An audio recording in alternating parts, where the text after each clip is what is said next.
Centuries of Oppression, The Road to 1918. Chapter 22. Why the age limit of 30 in the 1918 Act.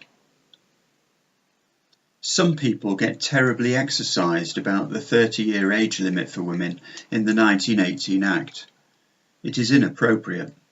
It was obviously inevitable that this would be a short-term measure, given that the democratic principle of a vote by right had been established. The reason for the limitation was simply to avoid women being introduced into the franchise for the first time and entering as a clear majority. Women would have been in the majority by 2 million if they had received the vote in 1918 at age 21 like men. On the 4th of April 1919, the Speaker explained in the House of Commons that it was thought desirable that women and men should be somewhere about on a parity, and we took the age of 30, which was the nearest we could get to make the number of women voters equal to the number of men. As it turned out, the 30-year limit made women 43% of the electorate in 1918. It is thought probable that the women's suffragist organisations gave their blessing to the 30-year age limit during the deliberations of the Speaker's Conference. The constitutionalist suffrage organisations were active in lobbying the conference, having the sense to realise that this was their big chance.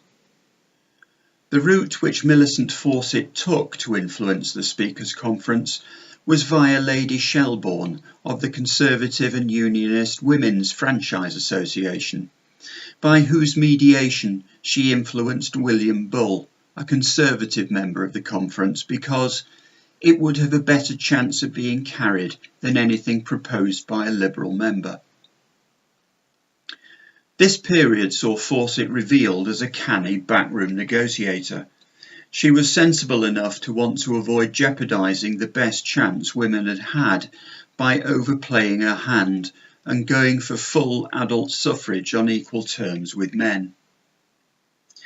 As far as I am aware, there is no documentary proof that Fawcett herself suggested the age restriction of 30 for women, but the suffragist lobby of the conference, quote, would appear to have put forward the idea of an age restriction on the women's vote as the most preferable form of limitation. In other words, a vote for women on the same basis as men, with the implication of massive numerical dominance by women, was accepted by the female suffragist realists as a non-starter, and so the women's lobby itself suggested their preferred compromise position. It may well have been Fawcett personally, since she was the dominant player. In any case, all women got the vote on the same basis as men at age 21 in the following 1928 Act.